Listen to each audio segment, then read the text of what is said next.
ताली तो अगली लाइन में बजाना कि कौन कौन कहता है बुजुर्गों में इश्क का सिलसिला नहीं होता, आम तब तक मजा नहीं देता जब तक पिलपिला नहीं होता। मैं दो व्यक्तित्व मेरे सामने हैं। मेरी बाईं तरफ हैं प्रोफेसर राम गोपाल यादव, मेरे दाहिनी ओर हैं आदरणीय शिवपाल यादव। मैं 4 लाइन उनके सम्मान के लिए रखता हूं। कितनी सटीक लाइनें हैं आप बताइए। कि समंदर काटकर रास्ता बनाने वाले हो तुम। समंदर काटकर, लोग पहाड़ काटते होंगे, इन्होंने समंदर काटे। कि समंदर काटकर रास्ता बनाने वाले हो तुम, गैरों से भी प्रेम का वास्ता बनाने वाले हो तुम।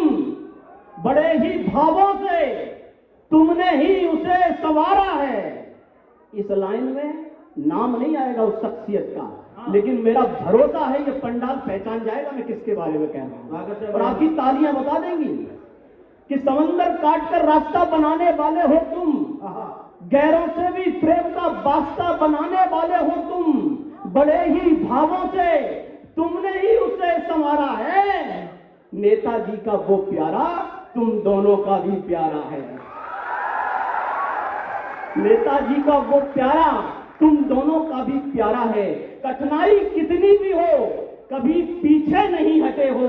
जहां मंजर खौफनाक थे तुम दोनों वहीं डटे हो। करूं तारीफ कितनी, इनके लिए एक शब्द प्रोफेसर राम गोपाल के लिए आपकी तालियां बताएंगी कितना सटीक बोल पाया हूं मैं। कि कठिनाई कितनी भी हो हमेशा हमेशा वहीं डटे हो।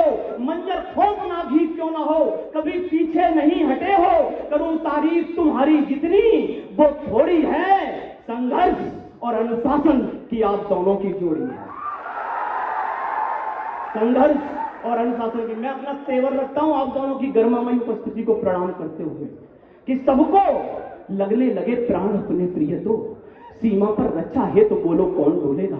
घर में ही बैठ के जो जपते रहे राधे राधे, पापियों के लिए भुजदंड बोलो कौन तोलेगा। साहस की कहानी वाले, राणा की जवानी वाले, वीरता के पन्ने बोलो कौन खोलेगा। और हम भी जो लिखने लगे गोरियों के गाल पर, फिर इंकलाब वाली भाषा बोलो कौन बोलेगा। और सोचिए वो व्यक्ति क्या बोल सकता है। जय जय। जिस व्यक्ति के एक कंधे पर प्रोफेसर राम गोपाल यादव जी का हाथ हो, जिसके दूसरे कंधे पर आदरणीय शिवपाल यादव का हाथ हो, तो मैं सोचता हूं उस कवि की, उस व्यक्तित्व की भाषा यह हो सकती है जो मैं बोल रहा हूं कि चंद कागज के टुकड़े मुझको लुभा नहीं सकते। अजय भाई साहब, आदिल भैया आपको समर्पित कर रहा हूं कि चंद कागज के टुकड़े मुझको लुभा नहीं सकते। लालच के समंदर भी मुझको डुबा नहीं सकते। बेशक 2 वक्त की रोटी है मुझ पर। ये तेवर समाजवादियों का हो सकता है। मोदी जी, योगी जी सुन लो कि बेशक 2 वक्त की रोटी है मुझ पर, लाखों की वसीयत नहीं।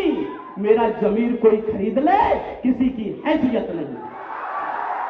मेरा जमीर कोई खरीद ले, किसी की हैसियत नहीं। मोदी जी, योगी जी जब भाषण दें मंच पर तो आप देखना राष्ट्रवाद, गौरक्षा और राम मंदिर के सबसे बड़े ठेकेदार यही है।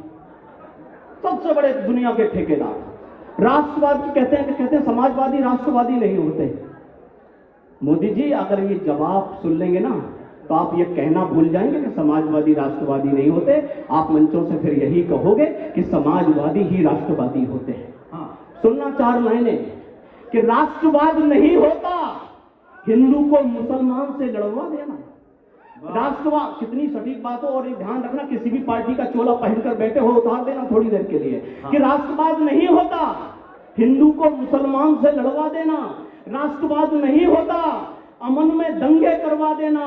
फिजाओं में जहर घोलना भी राष्ट्रवाद नहीं है। कट्टरपंथी भाषा बोलना भी राष्ट्रवाद नहीं है। वाह, कट्टरपंथी। और ये 4 लाइनें क्यों लिखनी पड़ी आपको शायद पता नहीं होगा, लेकिन इस मंच पर बताना चाहता हूं। पूरी दुनिया का इतिहास उठाकर पढ़ लो, अपने भारत का तो पढ़ ही लेना। आज तक कोई भी रक्षा मंत्री चीन के ग्लेशियर पर ऊपर तक नहीं गया। ये सौभाग्य तुम्हारे नेता मुलायम सिंह यादव को प्राप्त है, वो चीन के ग्लेशियर तक चले गए। और क्यों कह रहा हूं तुम्हें पता है इससे पहले किसी भी सैनिक का शव उसके गांव में नहीं भेजा जाता था। कहां पर है, कहां है? जिंदाबाद, शाबाश, धन्यवाद, बहुत अच्छे। नेताजी के सम्मान की 2 लाइनें सुनना।